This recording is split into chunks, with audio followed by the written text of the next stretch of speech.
today is the day, the 2025 schedule release for the entire NFL, and we finally know who the Jaguars are going to be playing and where and when they're going to be doing that. Brian Sexton, JP Shadrick, John Ogier are with me kind of on Stevens Day as we're going to give you our instant reaction to the schedule release. So 3 out of the first 5 games are going to be home as we check this out here.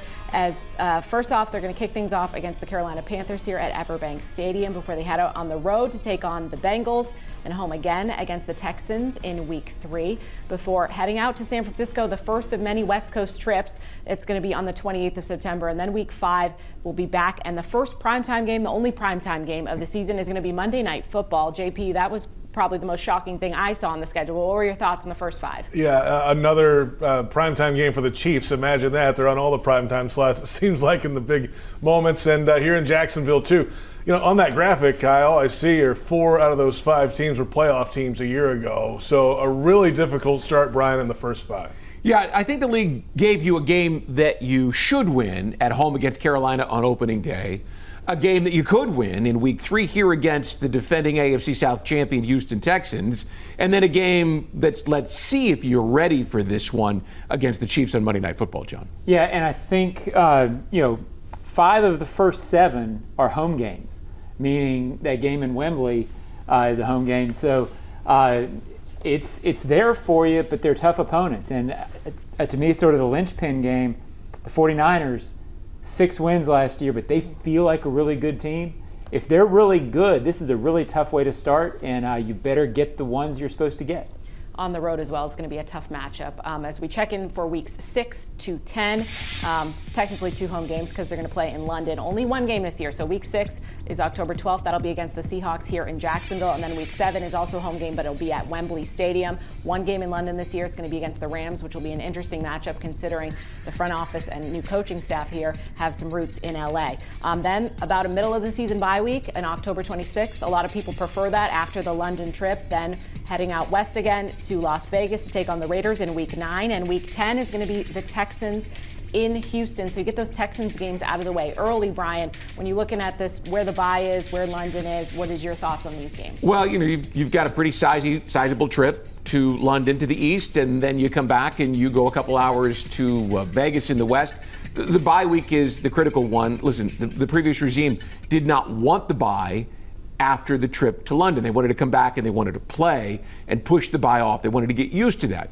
It's notable that in their first year in Jacksonville, the Baselli, Cohen, Gladstone team elects to have the bye, and they get the opportunity to talk about this, but they took the bye after the trip to London. Well, the hits kind of keep coming. I mean, if on paper these teams are what they were last year, which is never the case, but if you think it's going to hold, then all of a sudden you've got 3 more games here against teams with winning records last year. The Seahawks are sneaky good every year. You never think of them, but they're good. And the Rams are the North Star. To me, the entire second phase of the schedule is about that Rams game, JP. Yeah, and then after that bye week, getting back on a good foot again, going on a long trip, another long trip to the West Coast to Las Vegas, and then the division game again against the team that a lot of people are picking for the AFC South and the Texans for the second time. So, Kyle, a lot to get done in the middle part.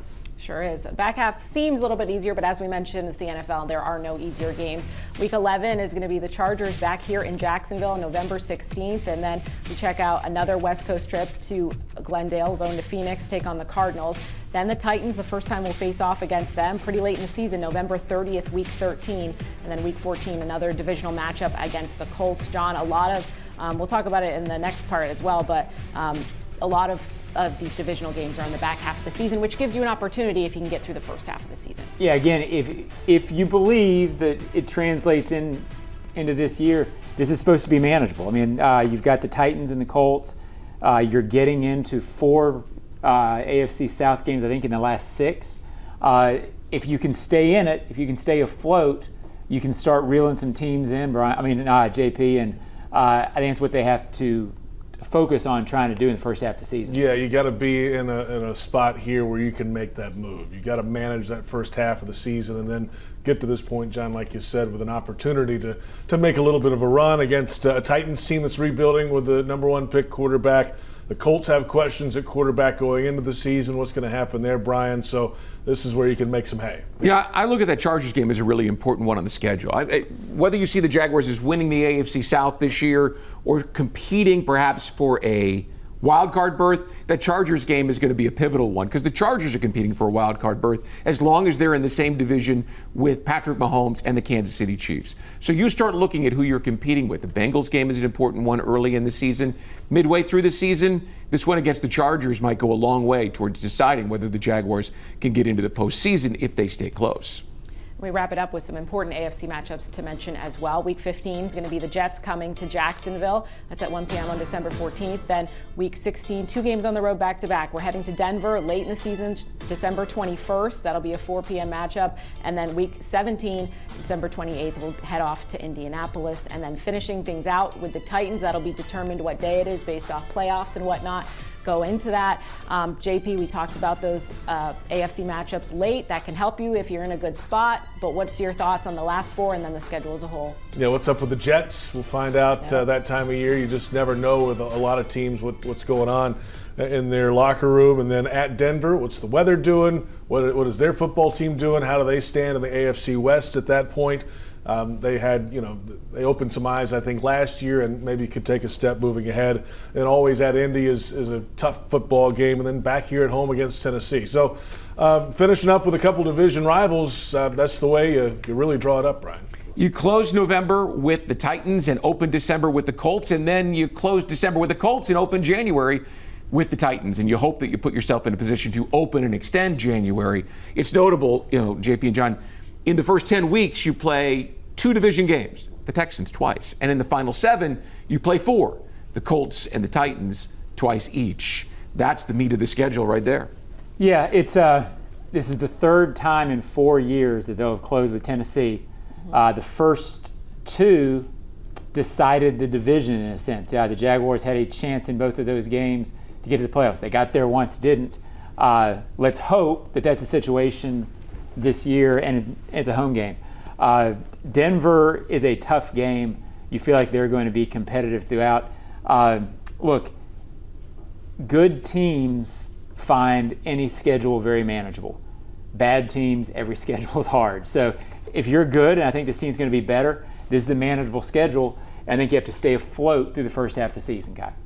Yes, first game definitely going to be important against the Panthers. And then, as you mentioned, they're going to close the season against the Titans. And last time they did that in Jacksonville with a new head coach, things went pretty well. So let's hope they go that way as well. Check out Jaguars.com for full coverage of the new schedule. You can check out there and get single game tickets as well. See you soon.